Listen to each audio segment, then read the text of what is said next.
আপনার কাছে আমি একটু জানতে চাই যে ডক্টর পল প্রধান প্রতিবন্ধকতা হিসেবে দেখছেন যে এই law and order situation stability. তো আপনি নিজে ইন্টারন্যাশনাল বিজনেস পড়ান, বাংলাদেশে আপনি বড় হয়েছেন, বিশ্ববিদ্যালয় পড়েছেন, পাবলিক বিশ্ববিদ্যালয়ে শিক্ষকতা করেছেন এবং ছাত্র রাজনীতি করেছেন। আপনার কাছে কি মনে হয় যে এই যে প্রত্যাশাটা যে একটা ল অ্যান্ড অর্ডার সিচুয়েশনটা একটা নির্বাচিত সরকার এসে ঠিক করে ফেলবে, এটা তো প্রত্যাশা। এই প্রত্যাশা আমরা 91-এর পরে গণতান্ত্রিক যে পথ চলা অনেকবারই এই আকাঙ্ক্ষার ভেতর দিয়ে আমরা ছিলাম, কিন্তু সেই আকাঙ্ক্ষা বাস্তবায়িত হয়নি। আমার প্রশ্নটা খুব পেসিমিস্টিক শোনালেও আমি একটু আপনার কাছে জানতে চাই যে আপনার কাছে কি অপটিমিজম আছে। ধন্যবাদ বুলবুল। আসলে সবসময় আমাদের প্রত্যাশা আর প্রাপ্তির মাঝে একটা বিরাট ব্যবধান থাকে। তবে এই প্রসঙ্গে বলার আগে আমি প্রথমেই তোমাকে ধন্যবাদ জানাচ্ছি আমাকে এবং আমার পরম শ্রদ্ধেয় বিরুদাকে আজকে এই অনুষ্ঠানে আমন্ত্রণ জানানোর জন্য। আমরা এমন একটা সময়ে এই অনুষ্ঠানে তোমার সাথে যোগ দিয়েছি যখন বাংলাদেশ নতুন করে আবার গণতন্ত্র উত্তরণের পথে এগোচ্ছে। এই সময় আমাদেরকে অবশ্যই অপটিমিস্টিক হতে হবে, কিন্তু সেই সঙ্গে আবার আমাদেরকে প্র্যাগম্যাটিক হতে হবে। তাই আমি আমার ব্যক্তিগত অভিমত আমি বলছি, আমি কশাসলি অপটিমিস্টিক এবং আমি বিরুদার সাথে সম্পূর্ণ একমত যে আমাদের 1 নম্বর এজেন্ডা হওয়া উচিত আমাদের নতুন সরকারের, বাংলাদেশের নতুন সরকারের আইন শৃঙ্খলার অবস্থা যেন ধীরে ধীরে উন্নতির দিকে যায় সেটা এনশিওর করা। আমি নিজে সম্প্রতি বাংলাদেশে গিয়েছিলাম এবং আমি যেটা লক্ষ্য করেছি, শহরে গ্রামে গঞ্জে সব জায়গাতে মানুষের মধ্যে একটা ভীতি কাজ করছে। এবং আমাদের আরেকটা জিনিস মনে রাখতে হবে যে শুধু বললে হবে না, ওটা ডেলিভারি করতে হবে। আমাদের রোড ম্যাপ কি সেটা একটা আমাদের সুন্দরভাবে একটা রোড ম্যাপ তৈরি করতে হবে। মাইলস্টোন কি হবে, আমাদের এ ব্যাপারে সত্যি মনোযোগী হতে হবে। এবং কেন আমি আবার ওই চীনের প্রসঙ্গে ফেরত চাই, বিরুদ্ধে যে উদাহরণটি দিয়েছিলেন তিয়ানানমেন স্কোয়ারের হত্যাযজ্ঞের পরেও প্রচুর বিনিয়োগকারীরা চীনে গিয়েছিলেন, কমিউনিস্ট চীনে, কিন্তু গণতান্ত্রিক ভারতে যাননি। যদিও গণতান্ত্রিক ভারত তাদের পলিটিক্যাল সিস্টেম, তাদের ইকোনমিক সিস্টেম, তাদের যেভাবে তাদের সামাজিক কার্যক্রম সবকিছু ইনভেস্টরদের জন্য কাগজে কলমে ভালো হলেও তারা চায়নাতে কেন গিয়েছিলেন? কারণ চায়নাতে অর্ডার ছিল, ডিসিপ্লিন ছিল।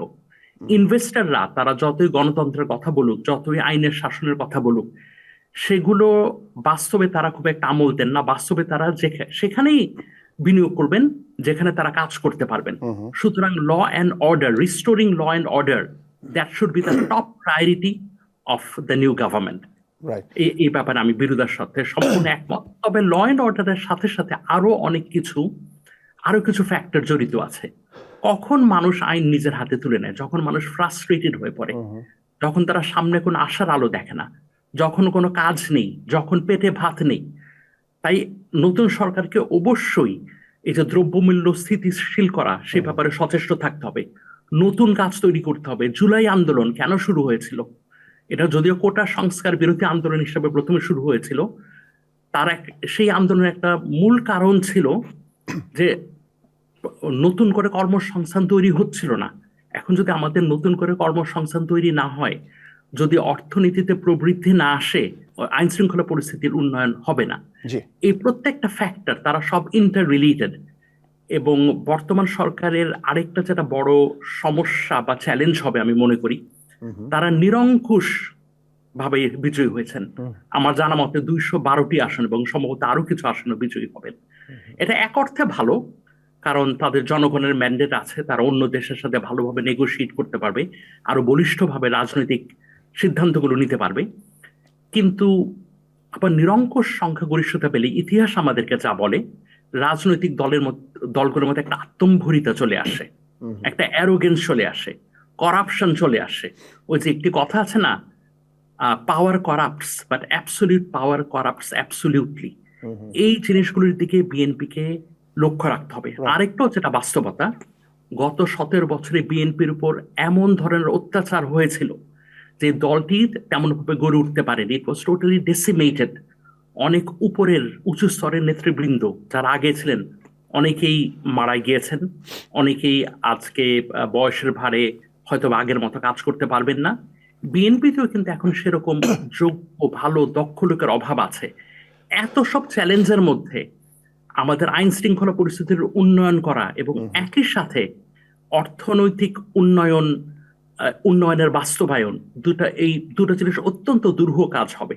কিন্তু এরপর আমি আশাবাদী, কারণ আমাদেরকে তো আশা নিয়েই বেঁচে থাকতে হবে। নিশ্চয়ই নিশ্চয়ই। ডক্টর ইলাহি, আমি একটু প্রাসঙ্গিকভাবে জানতে চাই যে আপনি নিজে যখন ছাত্র রাজনীতি করতেন, স্বৈরাচার বিরোধী যে আন্দোলন, এরশাদ বিরোধী আন্দোলন, সেখানে সক্রিয় থেকেছেন এবং আমরা আশা করেছিলাম যে সংসদীয় গণতন্ত্রে যখন আমরা প্রবেশ করব, সেই সংসদীয় গণতন্ত্রটার ভেতরে গণতন্ত্রের যে কোর স্পিরিট, মত প্রকাশের স্বাধীনতা থেকে শুরু করে ভিন্ন মতের উপরে নির্যাতন হবে না, তাদেরকে এক ধরনের সেফগার্ডের মধ্যে রাখা হবে, ইত্যাদি ইত্যাদি অনেক বিষয় প্রত্যাশার মধ্যেই ছিল।